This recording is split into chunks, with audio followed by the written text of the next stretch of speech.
বন্ধুরা, রুম্পার হেসেলে তোমাদের সকলকে স্বাগত। আমি আবার চলে এসেছি আজকে একটি নতুন রেসিপি নিয়ে। আমার আজকের রেসিপি হচ্ছে ইলিশ মাছের মালাইকারি। তা আজ আমি ইলিশ মাছের মালাইকারি কোনো সর্ষে বাটা দিয়ে করব না, কারণ আজকাল তো আমাদের প্রত্যেকেরই গ্যাসের একটা সমস্যা থাকে। সেই কথা মাথায় রেখে আমি সর্ষে ছাড়াই আজকে আমি ইলিশ মাছের মালাইকারি করব। তা আজকে আমি ইলিশ মাছের মালাইকারি কী দিয়ে করব সেটা তোমাদেরকে একবার একটু দেখিয়ে নিই। এই যে দেখো, আমি ইলিশ মাছ এখানে 6 পিস ইলিশ মাছ নিয়েছি। এখানে আছে 4টে চেরা কাঁচা লঙ্কা আর 2টো এলাচ, ছোট এলাচ। আর এখানে আছে পেঁয়াজ আর আদা আর কাঁচা লঙ্কা একসঙ্গে করে পেস্ট করে নিয়েছি। আর এখানে আছে তোমার পোস্ত, কাজু বাদাম বাটা আর আমন্ড বাদাম, 3টেকে একসঙ্গে করে বেটে নিয়েছি। আর এখানে আছে নারকেলের দুধ আর হলুদ, সর্ষের তেল, তোমরা চাইলে সাদা তেলেও করতে পারো। আর এখানে আছে একটু দুধ নিয়েছি, যেহেতু আমার কাছে ফ্রেশ ক্রিমটা নেই, শেষ হয়ে গেছে, তাই আমি এখানে একটু দুধ নিয়েছি। তোমাদের কাছে যদি ফ্রেশ ক্রিম থাকে তাহলে তোমরা ফ্রেশ ক্রিমই ব্যবহার করবে। তাহলে চলো দেখে নেওয়া যাক আজকের আমার এই রেসিপিটি। গ্যাস ধরিয়ে আমি প্যান বসিয়ে দিয়েছি। এবার প্রথমে আমি প্যানের মধ্যে দিয়ে দেবো সর্ষের তেল। আমি আবারও বলছি, তোমরা চাইলে কিন্তু এটা সাদা তেলে করতে পারো, মালাইকারি তো খুবই ভালো হবে। তা আমি সর্ষের তেলেই করছি। তেলটা একটু গরম হয়ে এলে আমি এর মধ্যে প্রথমে আমি দিয়ে দেবো এখানে পেঁয়াজ বাটা, আদা বাটা আর কাঁচা লঙ্কা। আমি 6 পিস মাছের জন্য নিয়েছি। চা চামচে 2 চামচ পেঁয়াজ বাটা, 2 চামচ আদা বাটা। তো এবার আমি প্রথমে এটা দিয়ে দেবো। পেঁয়াজ বাটা আদা বাটাটা দিয়ে তেল ছেড়ে আসা পর্যন্ত এটাকে আমি একটু কষিয়ে নেব।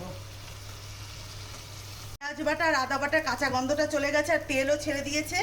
এবার আমি এর মধ্যে দেব পোস্ত, কাজু বাদাম আর আমন্ড বাদাম বাটা। আর সর্ষের পরিবর্তে এখানে কাজু আর আমন্ড বাদাম বাটাটা দিচ্ছি। এখানে সর্ষেটা আমি ইউজ করছি না,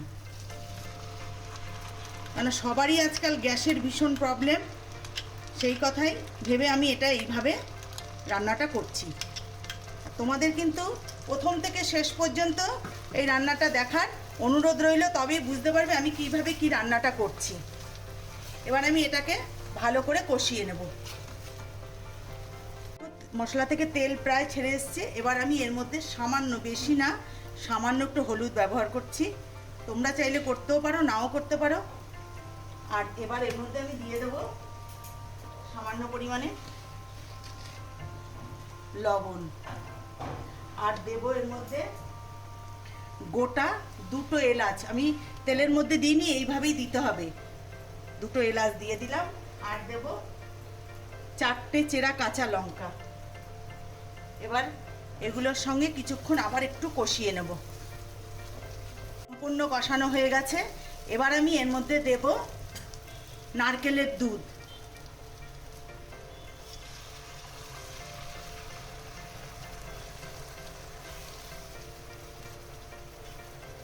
এবার নারকেলের দুধটা দিলাম, দিয়ে এবার একটু ফুটে আসলে পরে আমি মাছগুলো দেব।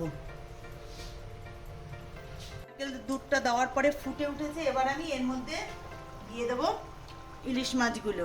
আমি মাছের মধ্যে আগে থেকে অল্প করে লবণ আর হলুদ মাখিয়ে রেখেছিলাম। এবার এক এক করে মাছগুলো দিয়ে দেব।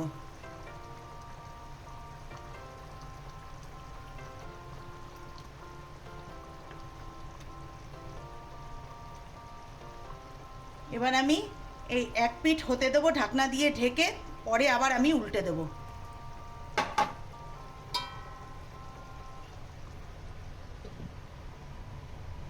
ঢাকনাটা তুলে নিলাম। এবার আমি 1 পিঠ হয়ে গেছে, এবার অন্য পিঠটা আমি একটু এইভাবে উল্টে দেব। উল্টে দিয়ে আবার আমি 2 মিনিটের মতন একটু ফুটিয়ে নেব। ঢাকনাটা তুলে নিলাম। এবার আমি এর মধ্যে দিয়ে দেবো সামান্য একটু চিনি, যেহেতু মালাইকারি একটু মিষ্টি মিষ্টি ভালো লাগে। দিয়ে দিলাম একটু চিনি। আর আমি এখানে দুধ দিচ্ছি। তোমরা কিন্তু অবশ্যই ঘরে যদি তোমাদের ফ্রেশ ক্রিম থাকে তো ফ্রেশ ক্রিমটাই দেবে। আমার নেই বলে আমি একটু দুধ দিলাম।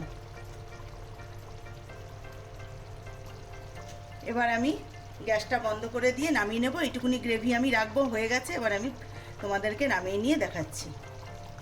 দেখো বন্ধুরা, ইলিশ মাছের মালাইকারি আমার হয়ে গেছে, আমি নিয়েছি। বন্ধুরা, তোমাদের কাছে আমার অনুরোধ রইল, চিংড়ি মাছের মালাইকারি তো খেয়েছো, একবার এইভাবে ইলিশ মাছের মালাইকারি খেয়ে দেখবে, খুবই ভালো লাগে, দুর্দান্ত স্বাদ হয়। আর আমি এখানে কোনো সর্ষে ইউজ করিনি। আর আমার এই ভিডিওটি যদি তোমাদের ভালো লেগে থাকে, লাইক, শেয়ার, কমেন্টস করতে ভুলো না। আর আমার চ্যানেলে নতুন বন্ধু হয়ে থাকলে চ্যানেলটিকে প্লিজ সাবস্ক্রাইব করে নিও। আর যারা করেছো তাদেরকে অসংখ্য ধন্যবাদ। যারা ফেসবুক থেকে দেখছো, ফেসবুকের পেজটিকে অবশ্যই ফলো করে নিও। তাহলে বন্ধুরা, আজকের মতন ভিডিওটি এখানেই শেষ করছি। ভালো থেকো, সুস্থ থেকো, নমস্কার।